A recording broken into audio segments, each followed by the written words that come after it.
last night somebody sent a text in the middle of the beginning of the sound.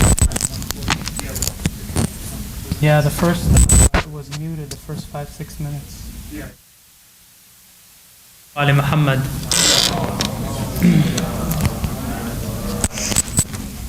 Thank you for joining us for our 11th and final night of the program.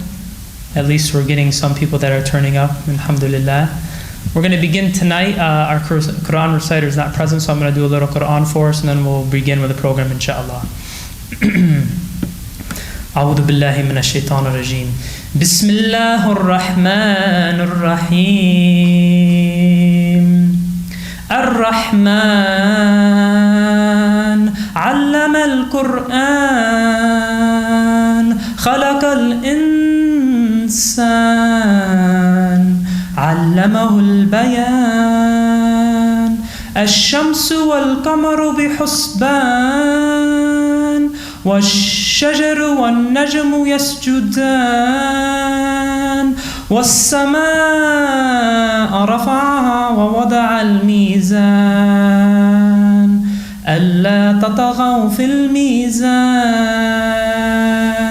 وأقيموا الوزن بالقسط ولا تخسروا الميزان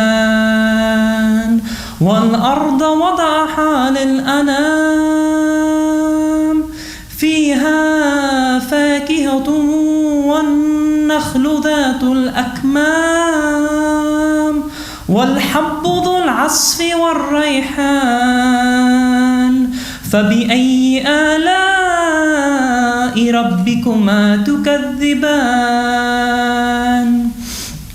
خلق الإنسان من صلصال كالفخار وخلق الجان من مارج من نار فبأي آلاء ربكما تكذبان رب المشرقين ورب المغربين فبأي آلاء ربكما تكذبان مرج البحرين يلتقيان بينهما برزخ لا يبغيان فبأي آلاء ربكما تكذبان صدق الله العلي العظيم صلى على محمد وآل محمد.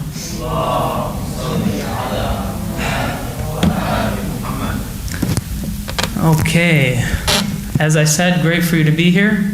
Sorry I'm not no Quran professional, but alhamdulillah I do my best. But anyways, Allah fik. But anyways, yesterday we were speaking a little bit with respect to different aspects of intellectual and spiritual growth. And if you've been here or watched live lectures throughout the evenings, you would have known, like, basically I want to sum it all up what we've been talking about, which is basically about unification in the end. You know, it's a very important aspect to bring it all together. And you know, what I would love to see, inshallah, in the future is us being like a network, interconnected, us sisters and brothers together, inshallah, and we could probably, you know, band together, because I see like divisiveness out there. I see separation. And what I would like to see more is us trying to work together as sisters and brothers to better ourselves. You know, we're working on ourselves spiritually and intellectually to grow as individuals, but also to work with others, to reach out to others so we could be connected. You know, we're one family. We're supposed to love each other. We're supposed to care for each other. And I find that has a lot of value. Too many of us, we're judgmental. We have animosity toward others. We have dislike for others. And we're not united anymore. So that's like my goal, you know, inshallah, when we all come together, we come to the jame, don't be strangers, let's work together, come together like a family, and try to grow as one nation together, inshallah. But that being said, I want to get to our lecture, but just a quick note, please, if anyone has a cell phone, please double check it. Make sure it is silenced or turned off. And this is live streamed for anyone who hasn't been here for the previous nights. It is archived. You can check out the YouTube and the Facebook page. They're readily available, or icfa.com. All the past 10 nights have been on there, so you could check them out as well, inshallah, or let other people know. Following this program, we are having a falla at 8 p.m. It's going to be by Brother Yusuf Yassin. He's going to be doing that as well for us. That's after Salat, inshallah. So without further ado, I want to get to our lecture tonight. Let's have a warm welcome for our beloved Imam at the center. Let's have a loud salawat ala Muhammad and Ali Muhammad for Samahat al-Sheikh Dr. Ibrahim Kazaruni. Loud salawat, please.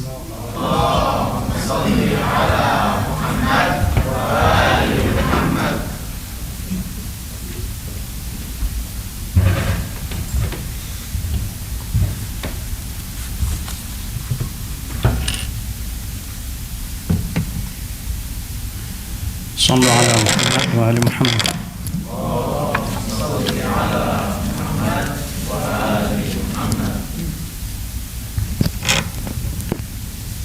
بسم الله الرحمن الرحيم. الحمد لله الناشر في الخلق فضله والباسط فيهم بالجود يده. نحمده في جميع أموره ونستعينه على رعاية حقوقه. ثم الصلاة والسلام على سيد الأنام حبيب إله العالمين أبي القاسم المصطفى محمد وعلى أهل بيته الطيبين الطاهرين.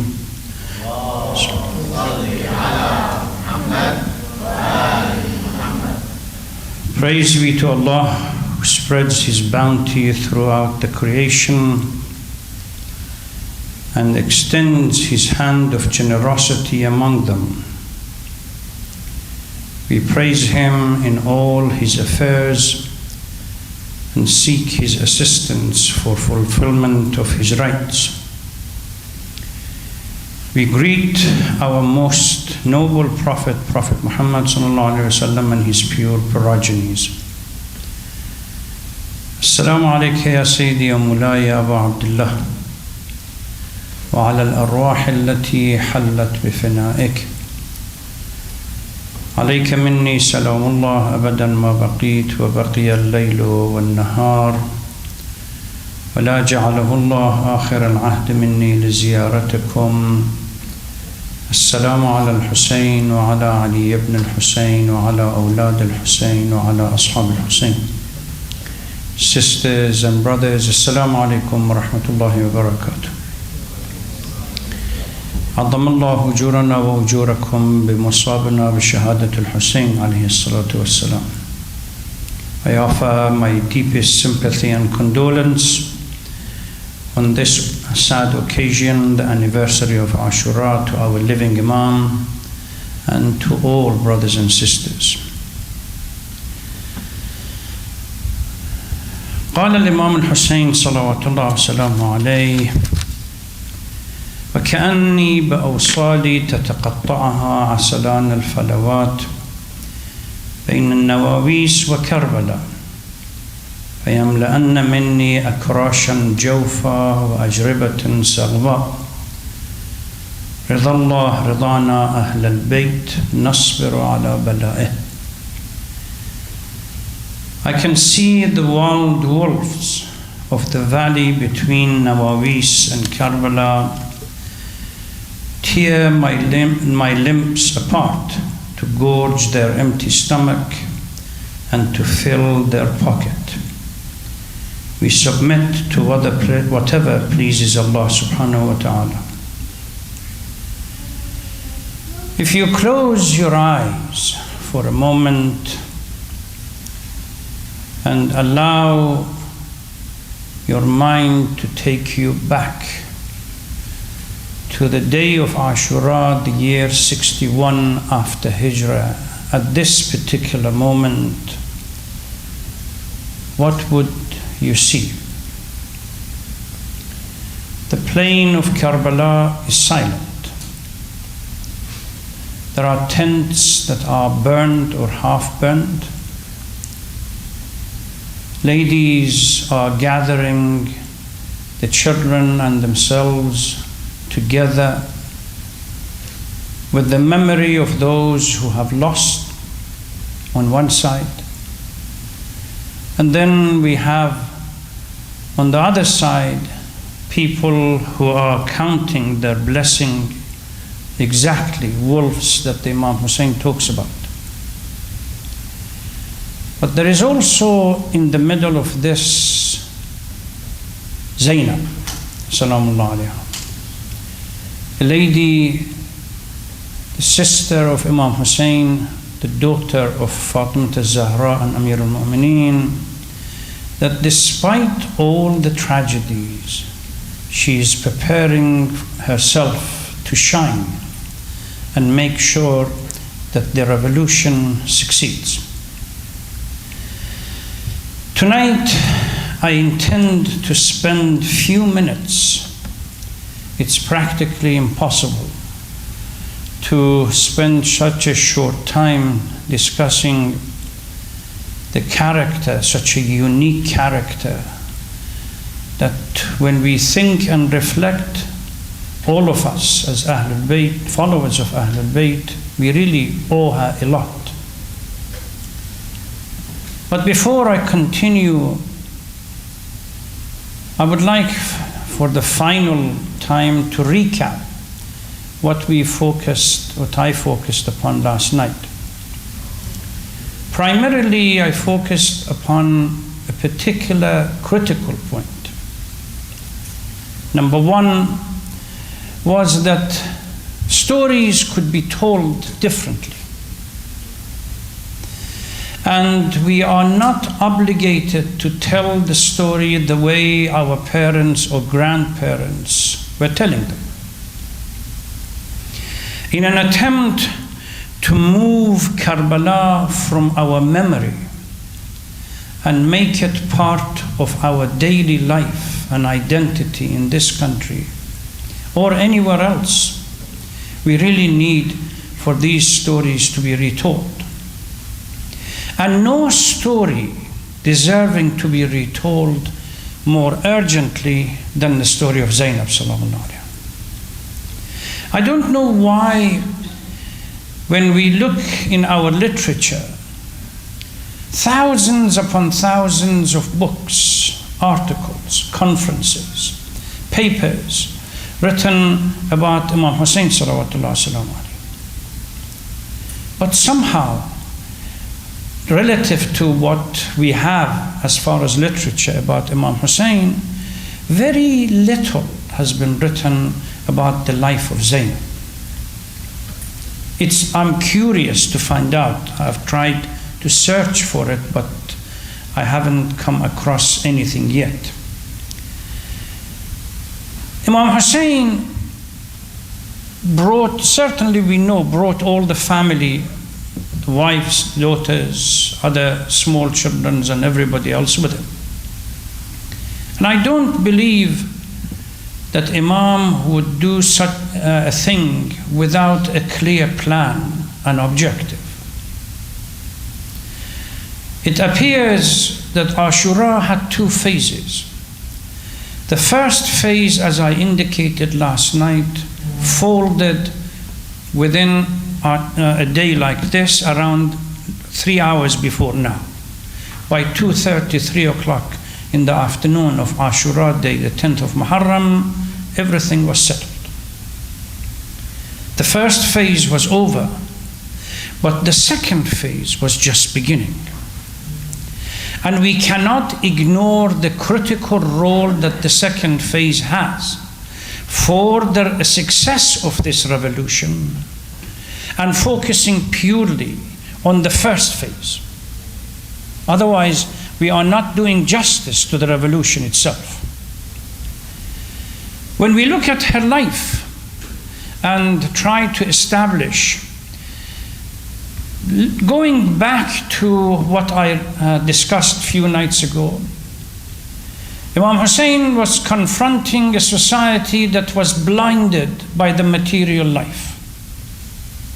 He repeatedly talks about it. الناس عبيد الدنيا والدين لاعق على ألسنتهم. People, generally speaking, and a few nights ago I actually addressed this within the context, when it was said, for what purpose it was said, etc.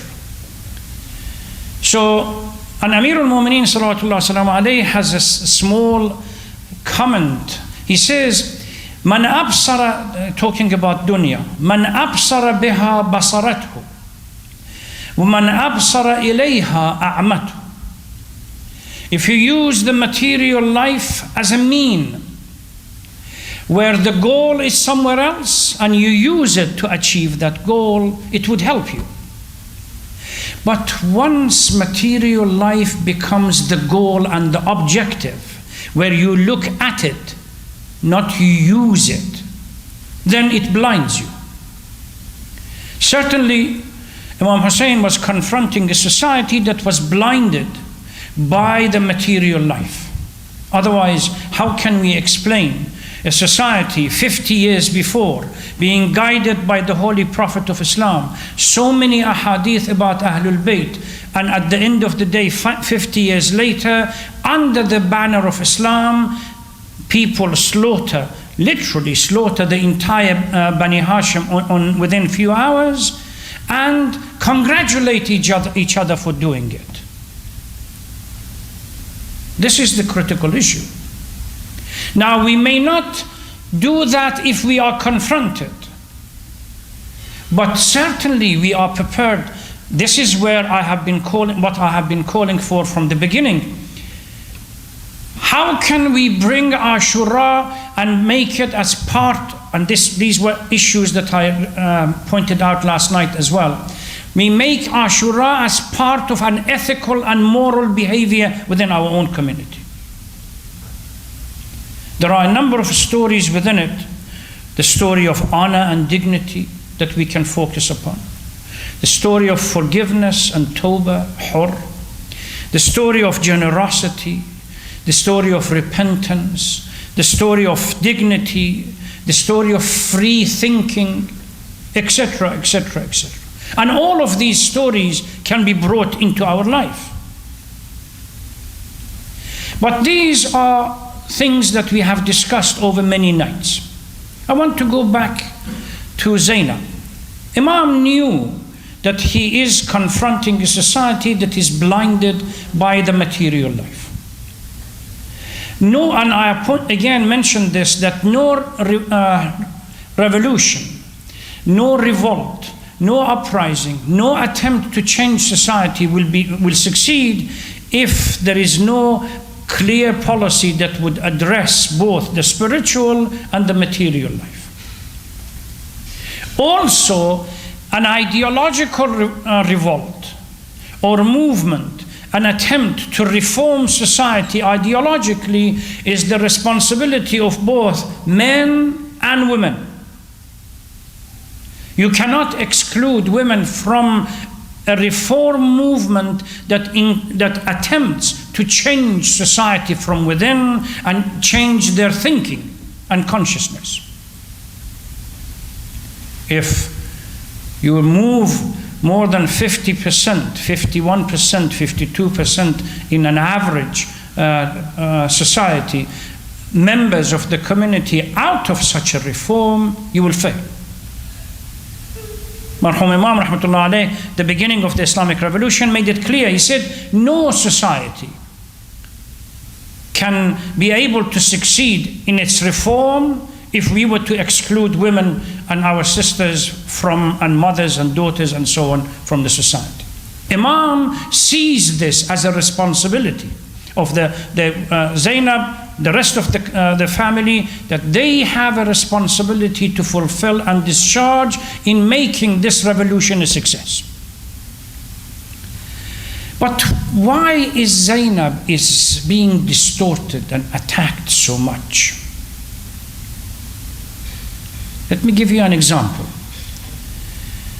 When we had around 2011, the beginning of what was called the Arab Spring, and the revolt around the Arab world asking for reform, United States brought a number of mercenaries into Syria. The first target of this group was what? Zainab Salamun alayha. The attack began and concentrated on her mausoleum, because they consider the mausoleum to be a living image of a reality that we call Zainab. after the occupation of Iraq, in 2004 or 2005, one of these years, Ahmad Chalabi went to the prison to meet with Saddam Hussein and asked him, it's been narrated, asked him a number of questions. One of the questions was this: why did you kill Shaheed Muhammad Baqir al-Sadr? So he goes into an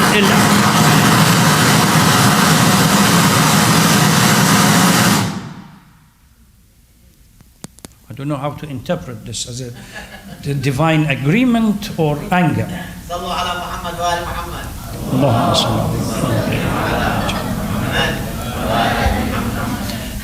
He goes into a long answer about why he felt threatened by Shaheed Muhammad Baqir al-Sadr. As an ideologue, somebody who changed, he was intending to literally change the society from within, create a new consciousness that Ba'ath could not live with it. Then came the second question. Why did you kill Bint al-Huda, his sister? Shaheed Sadr's sister. The answer reminds everyone. Because I did not want second Zainab. If had I not killed her, there was always the possibility that the ideas of Sayyid Muhammad Baqir al-Sadr, she would pick up the mantle and move with it. And we would fail. Saddam and others understand the critical role that Zainab played in the success of the uprising in Karbala better than some of us Shias. If you look at few of these channels that are gone into overload during the past few days, just nothing more than tearing her to pieces. As someone that literally has no power, we have to be cry for her, helpless, etc., etc. It begs the question. So Imam brings these people, the women, part of the society, his community, as part of the revolution. We certainly have, again, if you look at our literature, we have a number of names of females within Quran and other literatures that are considered to be worthy and a role model for everybody else. We have the name of Maryam, mother of Isa, being mentioned, Asiya being mentioned, Hawa, the sister of Musa, Khadija, Fatima al-Zahra, as well as Zainab. And the debate that currently is going on between the scholars regarding considering Zainab to be the 15th infallible, it's a testimony to the value and to the highest status that she has within the Muslim community, if we really pay attention to her. Nothing more than Imam Sajjad, when he talks to her aunt, he calls her Zainab salamullah alayha wa ammati kanat alimatun ghayru muta'allima. The most learned and educated woman, but without being taught by somebody. So she inspires, she empowers, she leads, she can talk. The eloquence of her language is clear in Kufa and as well as Sham. If it wasn't for the eloquence of her language, Islam would have been different. First, on the day of ASHURA, as soon as she hears that there are no sounds coming out, she knows that something drastic has happened. Those of you who have gone to Karbala, there is a place near the mausoleum of Imam Hussein salawatullah salam alayhi called Tallus Zainabiyya. Small hilltop that was overlooking the plain where everybody else, the battle took place. She comes from the tent and stands in that elevated place. Everything is clear. The army is going back into their quarters. no one is moving from her side. She moves towards the body of her brother. What does she say? Allahumma taqabbal minna hadha al-qurban. O Lord, accept this meager offering. This is called determination. And who's she? After 12 days or 11 days or many days in Karbala, that particularly the day of Ashura, that she has seen every single male within her family slaughtered. Allahumma taqabbal minna hadha al-qurban. And then what do? Tear her to pieces. If we ask who is Zainab, we can always resort to what we call biographical information. Her father is Amir al-Mu'mineen salawatullah wa salam. Her grandfather, the Holy Prophet. Her mother, Fatima al-Zahra. She was born 5th Jamadi al-Awwal, either the 5th year of after Hijrah or the 6th year of after Hijrah.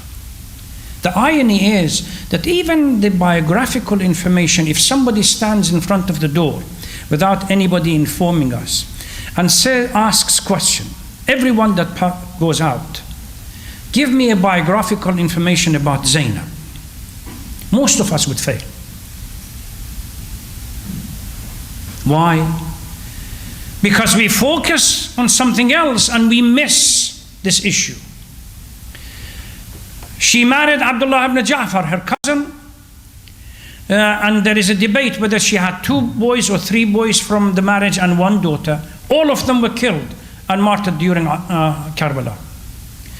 She died year 63 after Hijrah, 2 years after, literally 2 years after Ashura, and she's buried according to the most authentic narration in Damascus, Syria.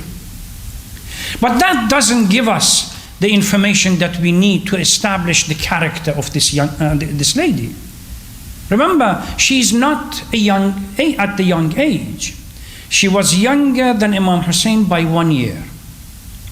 So during Karbala, she must have been around 55 years of age. It's not the year that matters.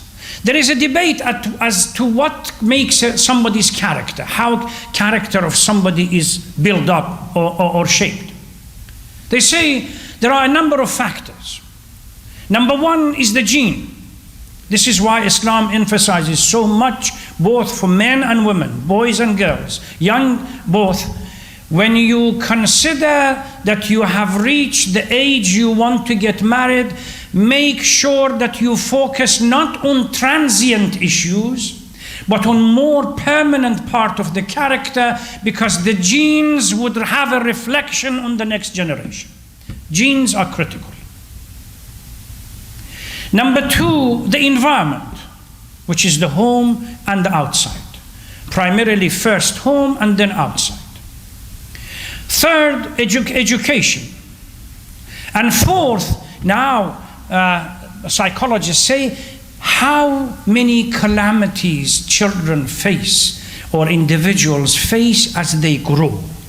Because these calamities build the character. And I don't believe, I must be mistaken if I make, it could be exaggeration, I haven't seen a woman in history of humanity that has gone through so much as Zainab has gone through, and the character has been built. 6 years with the grandfather, and then she witnesses the death or the demise of the grandfather. The body is still not washed and not buried, and the issue of Saqifa starts. As a consequence of Saqifa, their house is burned. And the door is pushed against her mother, causing her permanent injury and ultimately martyrdom within a couple of months. She witnesses the challenge that Fatima had against the established so-called Khilafah and the leadership in Masjid al-Nabi.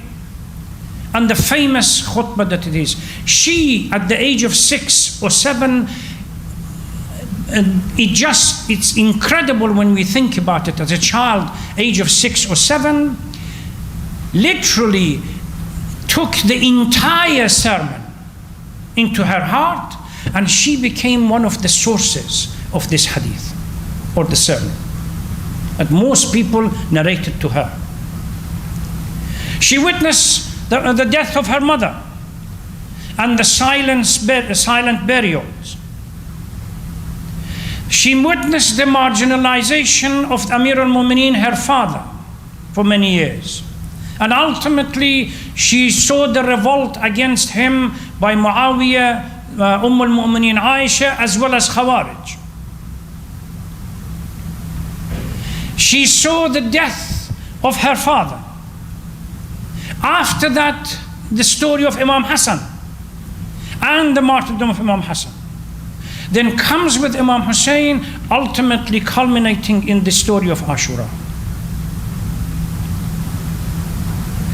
The night before Ashura, small conversation takes place between Imam Hussein and Zainab.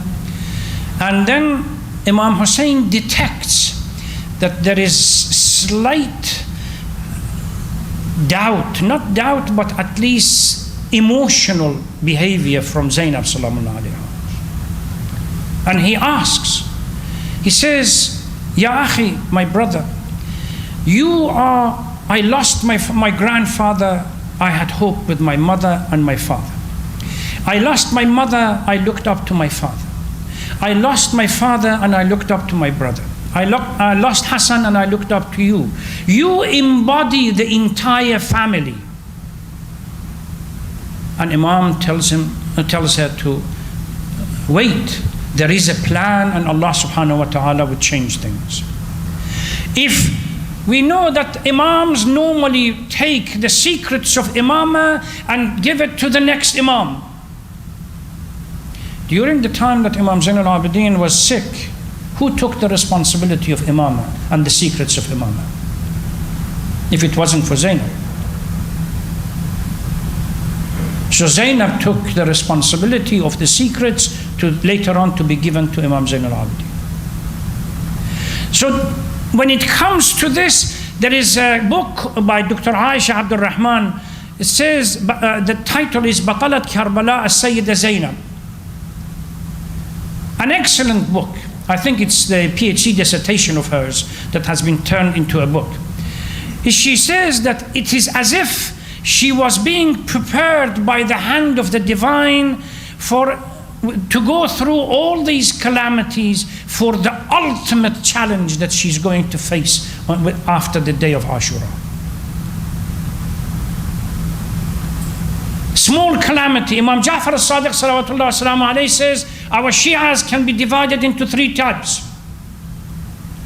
There are those who pay lip service to being Shi'as.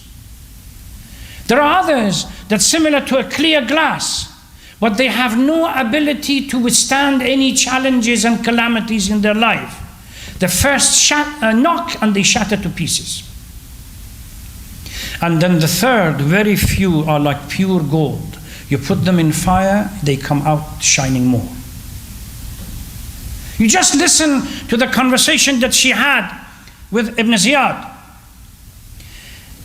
Ibn Ziyad's intention is to break the family, break them down, intimidate them, humiliate them. And he starts the conversation as follows. Praise be to God that disgraced and killed you and shamed and showed the fallacy of your story. Ibn Ziyad is telling Zainab a damning response. Praise be to Allah that honored us with His messenger and purified us from falsehood, and only the sinful and the depraved will be disgraced, O son of Marjana. He comes back. How do you see what God did to you and your family? If you are referring to the martyrdoms and to the martyrs, these are people that willingly walk to their death with dignity, and a debased person like you will never understand the meaning of dignity, O son of Marjana. Wait until the day of judgment, in which you will come face to face with these people and see who is the honored one and who is disgraced. And she finishes with the final nail. She says, a person like me should not speak to a person petty and lowly like you. But what can I do? The force of circumstance has forced me to speak to you. The same language is being used in Sham. In market of Kufa, when she indicates that people should stop or be silent, everyone listens. Because at the end of the day, a few years earlier, she was the educator of Kufa. And people say that, wallah, we had not seen, when she started delivering the sermon in market of Kufa, we had not seen a more dignified woman, able to be more eloquent than Zainab. Every news, every report about her talks about her dignity, her reservedness, her full control. And in our majalis, to get few extra tears, we tear her to pieces. This is the irony. No wonder I still have to go back to what said Hassan Nasrallah a few days ago, alluded to, I think yesterday. He said, when you listen to these people, as if these people are talking about different Hussein, different Zainab, different Karbala, different Ali Akbar, I refuse to accept that this is the Zainab that I know. This is the Hussein that I know. These are empowering our community. These are people that we honor them, and we try to imitate their step. Well, time is running out. The result of what she did in Sham was that 40 years, all the plan, everything that Muawiyah worked for was shattered to pieces. To the point that Muawiyah, son of Yazid, did not prepare to accept the Khilafah after his father, if it wasn't for the lecture or the sermon that Zainab Salamullah alayha and Imam Zain al-Abidin delivered in Sham. All the plans out. Literally, Muawiyah was planning for years to come of leadership. With the delivering of these sermons in Sham, this branch of Muawiyah from Amawi family finished with Yazid. Marwan ibn al-Hakam had to come and take over the responsibility, and the other branch of Bani Umayyah came in. 40 years shattered to pieces. We really need to ask ourselves, as we come to wrap up, and it's close to the time, that our sisters, even if our brothers are not prepared to do it, our sisters have a responsibility to make this an issue. When you hear someone saying that Zainab came out and ripped her clothes or whatever, stand up and say, this is not Zainab. When you hear that Zainab, a quasi-scholar saying that Zainab removed her hijab and out of sadness, stand up and say, hang on a minute, this is your Zainab, this is not my Zainab. When you hear people deliberately bringing individuals to get more and more tear out of society, even if it means distortion of the fact and fabrication, stand up and challenge. We need to reread these stories, retell these stories. We have preserved them as part of our collective memory. They have to come into our lives. And that's the only way we can use these values and move around and ask others to share these values with us. Otherwise, we have to think, should we bring somebody in during the Latmiya or not? This, inshallah, whenever the other opportunity comes, we will discuss it. Unfortunately, we have come or reached the last of our program. So I pray, inshallah, that another opportunities will come, that we will deliberate on these issues more. But please, brothers and sisters, you have a responsibility. Reform of our society is not the responsibility of one person, it's a collective responsibility. The younger brothers and sisters are responsible more than anybody else, because they are the ones that are going to take on the responsibility of the future generation. If we do not correct this and start the reform within our community, I don't think we will be able to succeed to do much. May Allah protect you all. Thank you very much for coming to these majalis, and please join me in reciting Surah Al-Fatiha for the soul of those who have passed and departed in our community. And also bear in mind Marhum Sheikh Muhammad Jawad Sharri, that we owe, the whole community owes him so much. Bismillah ar-Rahman ar-Rahim. Alhamdulillah.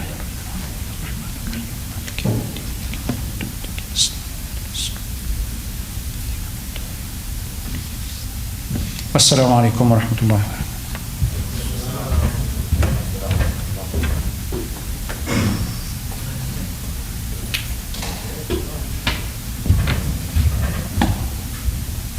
Ahsant Mawlana. Let's have a loud salawat ala Muhammad and ala Muhammad to honor him, please. Allahumma salli ala Muhammad wa ali Muhammad. Thank you for that beautiful lecture. It's so true what he says. We really need to stand up against these exaggerations and the things that are people saying that are false and inaccurate. But we want to get to our poetry. We're short of time.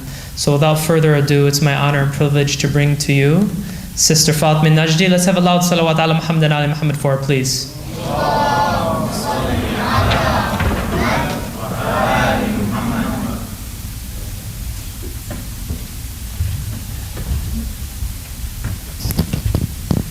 أعوذ بالله من الشيطان الرجيم بسم الله الرحمن الرحيم والصلاة والسلام على أفضل الأنبياء والمرسلين حبيب إله العالمين سيدنا ونبينا أبي القاسم محمد وعلى آله البيت الطيبين الطاهرين.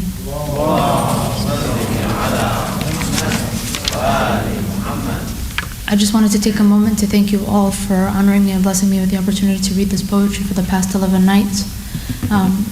Inshallah, may Allah subhanahu wa ta'ala grant us the tawfiq to continue to serve Him and Ali Muhammad. If I can please ask for one loud salawat ala Muhammad wa Ali Muhammad. Allahumma salli ala Muhammad wa Ali Muhammad. These women are alone. Their grief they atone. A movement, my empowerment, their sadness to worlds unknown. Upon the heart of a lover these women tread. They stroll softly within emotions, altering the heart, as by them our hearts are led. From our sadness they'll never leave, they're born on this land. Karbala flows in them like a heartbreaking anthem, a movement, my empowerment, their sadness to worlds unknown. Maybe those oblivious to their own strength can do nothing, but from these women we're taught to stand up against oppression. If we don't, their souls will be aching. If standing against oppression, hold tight unto Zainab's sadness, it won't ever leave you. Around life sadness whirls. I swear by the strongest words, a movement, my empowerment, their sadness to worlds unknown. We own all emotions that we felt in the past. Of none others are we aware, though all of these women and children's pains last. Within our distress they live and they empower. A touch of reality, this is what's real to me. A movement, my empowerment, their sadness to worlds unknown. Let everything in your vision sink. Let your pupils rest upon the emotions of these women. Let their thirst be quenched when you drink. Be so close to them that your veins would burst if you were apart. A goal in motion to be a part of your emotion, a movement, my empowerment, their sadness to worlds unknown. A beautiful sorrow that floods all sensations. It uproars the heart in its daily moments of thought. Their pounding hearts in my heart deafens. Each beat is silenced by their tragedy. Our daily lamentations, we lament on actions. A movement, my empowerment, their sadness to worlds unknown.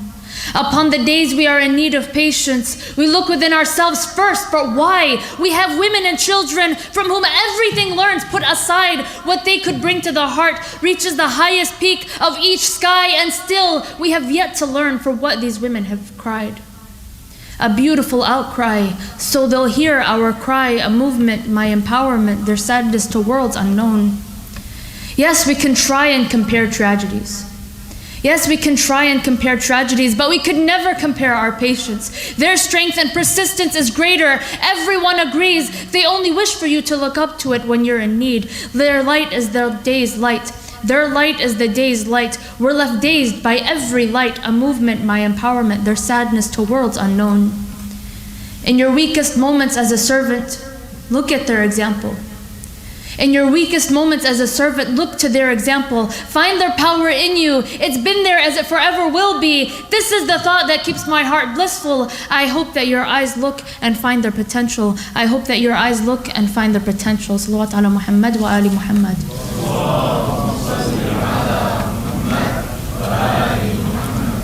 Inshallah, the second poem is called I Heard His Roar, and it's about Imam Ali ibn Abi Talib alayhi salam.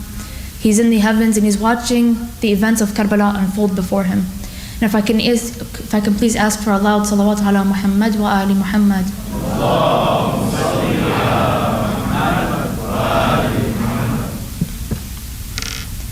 There are 10 nights that pass yearly. Each paints a picture for me. They are all infested with hurt. In the end, Hussein is in dirt. I cry but never alone, because I hear Ali's roar that breaks bone. In the heavens I hear him scream. He is watching Hussein's blood stream. His roar is known to be a weight. Know that it is Ali who is the great. If he battled with valor, I tell you he screams with honor. I hear his roar, Ali's made my ears sore. A father wailing over his son, a picture my heart and mind have stolen. There is no sound that competes. Ali's roar can break mountain peaks. Ali roared and I saw the air thicken, cracked of the skies of heaven. The sound of his roar took me back to when I heard the rib of Fatima crack.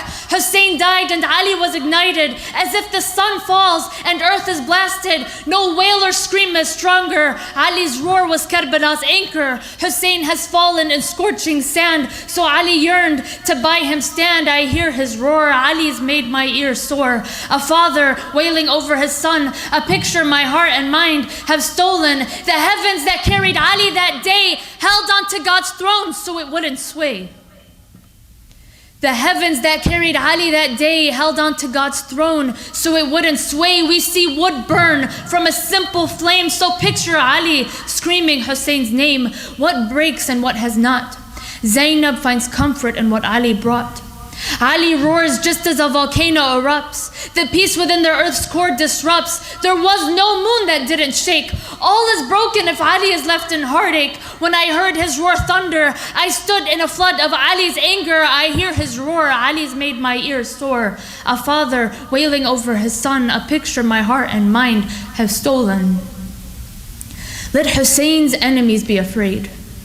Let Hussein's enemies be afraid. If with Ali's wrath all have decayed, imagine what will happen from God's anger on that day of reckon. If with Ali's wrath they all shook, what will be when to God's wrath they look? Ali stood proud of Hussein, but his hurt the depths of oceans can't contain. Nothing can imitate his roar. Nothing can imitate his roar. Tell me, can anything imitate Khaybar? He is one of a kind, just like his son. So as for his roar, there can only be one. I hear his roar, Ali's made my ears sore. A father wailing over his son, a picture my heart and mind have stolen. Nothing withstood Ali's hurt. Nothing withstood Ali's hurt. This sight even breaks heaven's comfort. Everything is mighty. Everything is mighty and it's disrupted. All eyes wished they were blinded. Is there a moment heavier?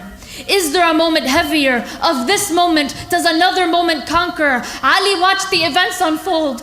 Ali watched the events unfold, screaming, where is my blindfold? To come and aid Hussein, Ali wished.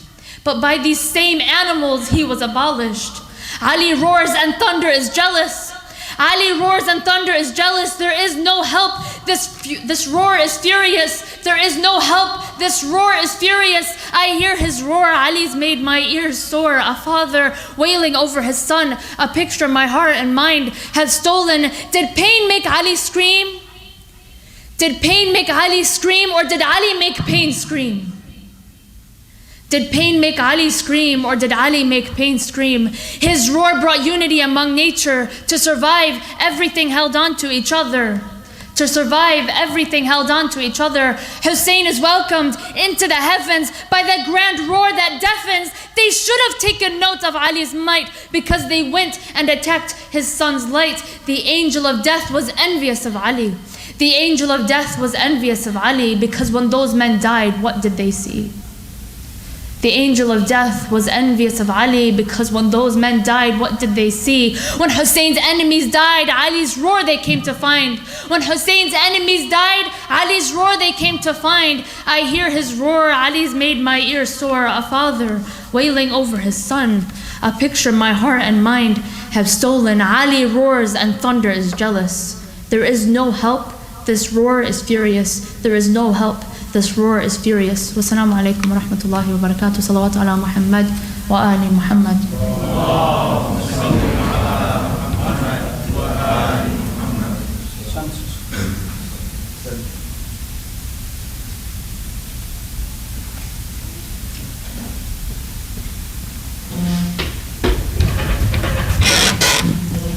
Thank you, Sister Ahsan. Let's have a loud salawat ala Muhammad and ali Muhammad for her to honor her, please.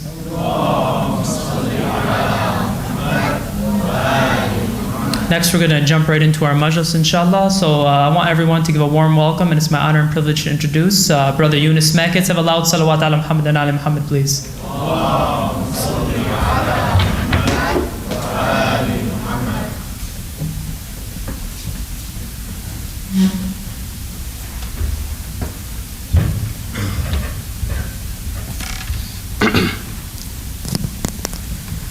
Please recite a Fatiha.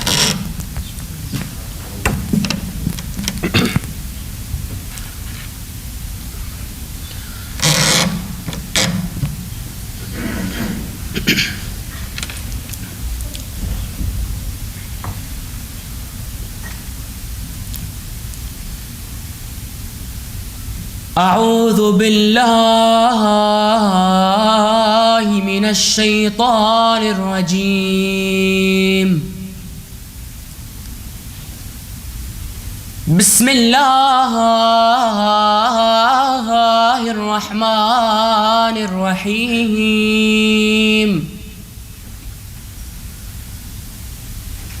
صلى الله عليك يا سيدي ويا مولاي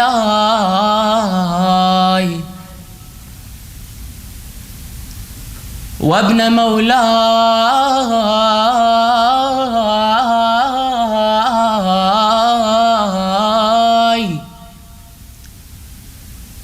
يا أبا عبد الله الحسين. كربلاء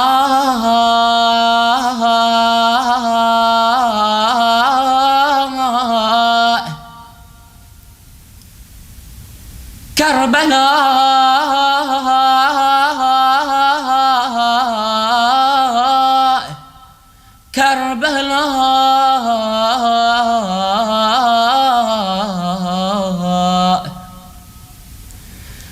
السلام عليكم ورحمة الله وبركاته. My dear brothers and sisters, in one day 72 men dead. All the companions of Imam Hussein alayhi salam lay dead. Aun and Muhammad are dead. Qasim is dead. Abbas is dead. Ali Akbar is dead. Ali Asghar is dead. My dear brothers and sisters, Imam Hussein lays dead. Lying on the sands of Karbala are 72 dead men. Their heads severed from their bodies. No washing, no shroud, no burial. Lying on the sands of Karbala are 72 dead men. Their bodies cut into pieces as they were trampled by Yazid's horses. The sun was setting in the horizon. River Furat flowed turbulently, breaking its bank. Another night fell on the land of Karbala. Yet brothers and sisters, in an hour like this, the night of Ghuraba Sham. What a lonely night, what a tragic and sad night. No fire, no light, a night of darkness. The air was filled with sounds of ladies and children crying. Please, my dear brothers and sisters, close your eyes and imagine this sight. The air is filled with sounds of ladies and children crying. Widows crying for their husbands. Sisters crying for their brothers. Mothers crying for their children. Little orphans crying for their fathers. All are crying, yet Lady Zainab must contain her tears. Hussein is not there to comfort the mothers and orphans, but Lady Zainab is there. She is comforting the mothers and little orphans. Abbas, Ali Akbar, Qasim, Habib, none are there to guard the tents, but Lady Zainab is there. She is guarding the tents. Surely Yazid's beastly man would leave the ladies and children to mourn their dead ones in peace. But my dear brothers and sisters, they did not. Ah,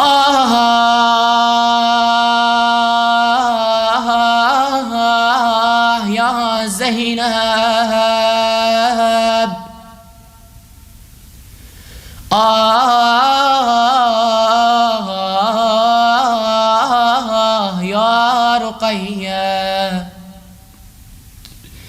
Yazid's men came to the tents. They looted all the belongings of the holy ladies. They even snatched away the ladies' hijabs. Fatima's daughters were left to cover their hair with their hands.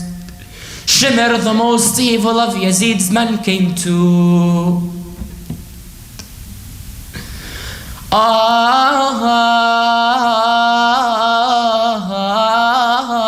Ya Sukayna,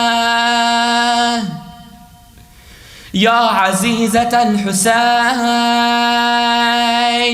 Sukayna was crying for her father, yet instead of comforting words, Shimr slapped Sukayna's face. He pulled off the earrings from her ears. Blood poured from little Sukayna's ears. Surely, brothers and sisters, they would stop now, but no, they didn't.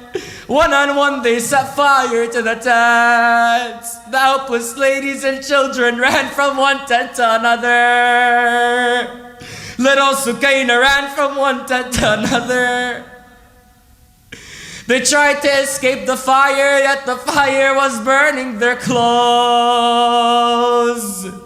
Lady Sukayna's dress was on fire. This little 6-year-old's ears were bleeding.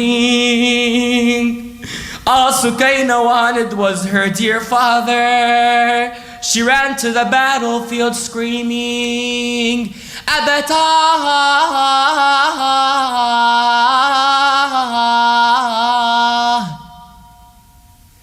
أبتاه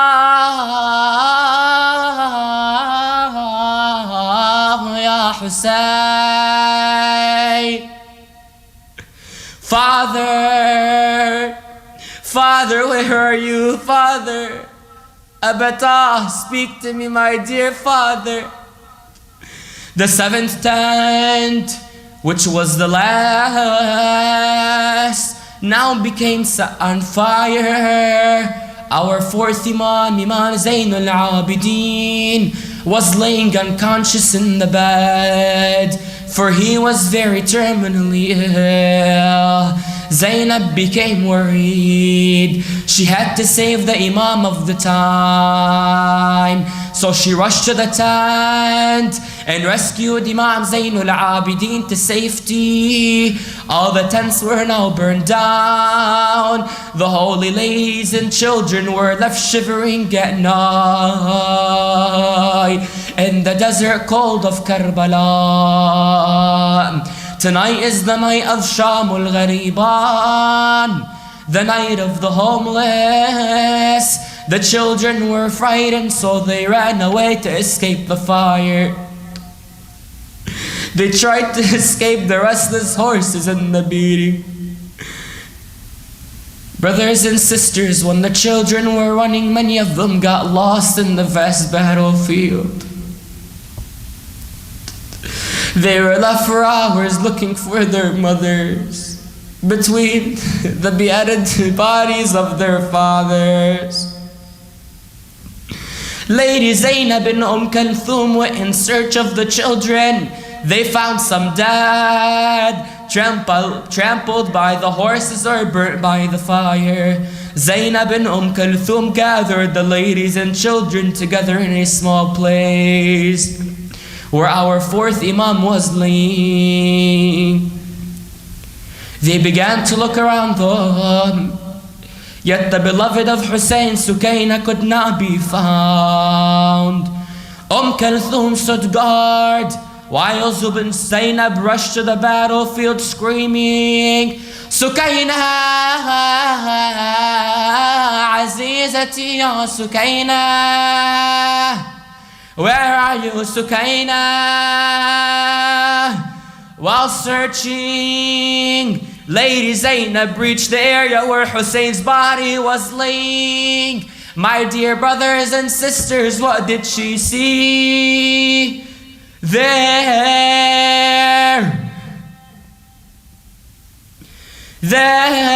with her head buried in Hussein's chest, Lady Sukaina lay deep in sleep. Lady Zainab gently picked up Sukaina and took her back to her mother. Lady Zainab settled all the ladies and children. She then stood on guard with a broken spear in her hand. The wife of Imam Hussein, Rabab, kept on waking up. Zainab said to her, Rabab, do not worry. Rest peacefully as the daughter of Ali is on guard. You have nothing to fear, Rabab. Rabab then told her, Zainab, I am not worried, but I keep on hearing my baby crying. I hear my dearest Ali Asghar crying. Poor Rabab, this mother, she was spending the first night without Ali Asghar, her baby. She could hear his cries for thirst echoing in her ears. How can she sleep comfortably when Ali Asghar, her baby, was lying alone under the sands of Karbala? Lady Rabab did not stop crying for her baby. In an hour like this, the narrations mention, late that night, Zainab had a vision. She saw a man on a horse riding towards her. She cried out, "Oh man!"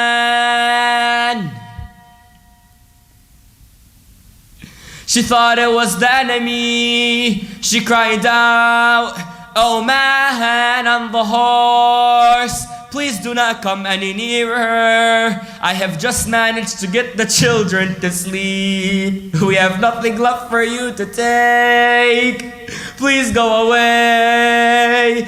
The rider continued riding towards her. Lady Zainab alayha salam became very angry. She lifted the broken spear and warned the rider, "Stop, stop, stop just there. Do not come any nearer. I am the daughter of Ali. I am warning you to stop just there." The man on the horse continued to ride towards her. He spoke to Zainab. "Zainab, ana Ali." Daughter Zainab, do you not recognize your father Ali? Zainab rushed to her father. She threw herself to her father's feet and said, "Abata, my father, I am glad you have come, but you are very late." She continued, "Abata, where were you when Ali Akbar was being slaughtered? Where were you when Abbas's 2 hands were caught?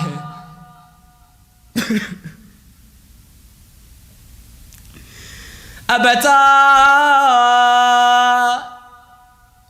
where were you when Hussein was trampled by the horses? Where were you when our tents were burned down? Where were you when our hijab was taken? Abata, where were you? Where were you, my father Ali?" Imam Ali in this vision then told his daughter, "Zainab, my daughter Zainab, you are very tired. I have come to guard your tent. My daughter Zainab, you have a lot to do tomorrow. Zainab, you will have many sleepless nights. Tonight, my daughter Zainab, you rest. I will guard the tents for you, my dear Zainab. Go sleep, my daughter Zainab." Husaynan, Husaynan, Husayn. Husaynan, Husaynan, Husayn. Husaynan, Husaynan, Husayn. Husaynan, Husaynan, Husayn. Peace be upon the body that laid on the sands of Karbala for 3 nights.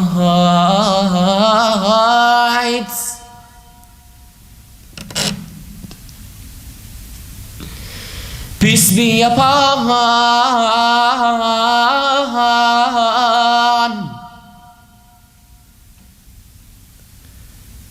the women who ran from tent to tent.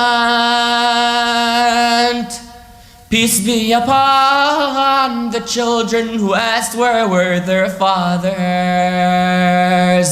Brothers and sisters, on this lonely night, let us stand.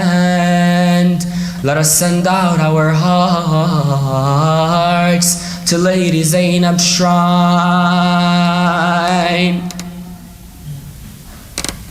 Our minds are with the Hussein in Karbala this night, and our hearts are with Zainab.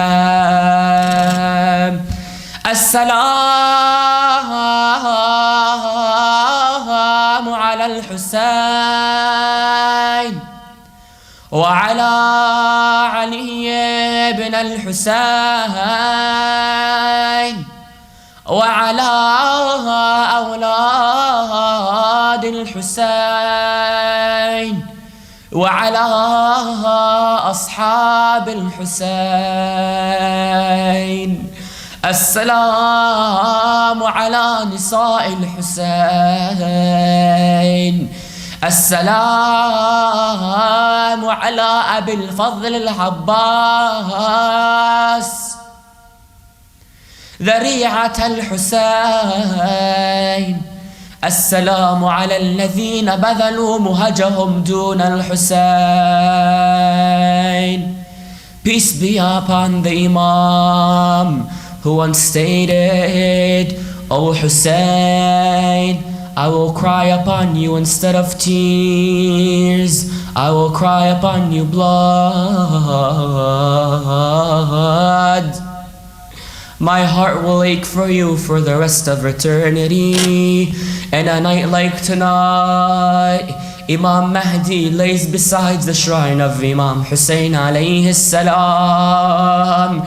We tell him, our Imam, our condolences are to you. We pray for your reappearance. Allahumma kul waliyikal Hujjat ibn al-Hasan. Together, salawatuka alayhi. Louder, louder. وفي كل ساعة وليا وقائدا ودليلا حتى تسكنه أرضك طوعا برحمتك يا أرحم الراحمين. وصل اللهم على سيدنا محمد وعلى أهل بيته الطيبين الطاهرين أجمعين. May Allah bless you, my dear brothers and sisters. Inshallah, we will continue to live our lives like Hussein. Inshallah, we will be the Hussein we cry for. Please forgive all my shortcomings. May Allah bless you. Assalamu alaikum wa rahmatullahi wa barakatuh.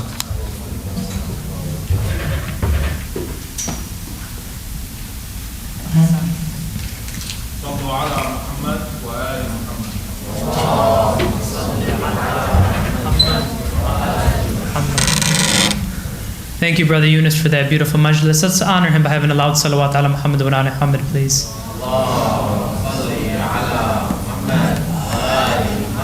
Just want to thank everyone again. Special thanks for joining us throughout the 11 evenings.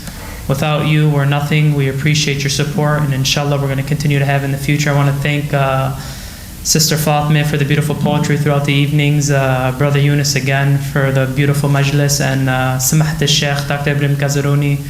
You know, it was all part of to make the program a success, inshallah. And inshallah, we look forward to seeing you in the future for more programs. Don't be strangers. We love seeing your faces. We love you all. Wassalamu alaikum.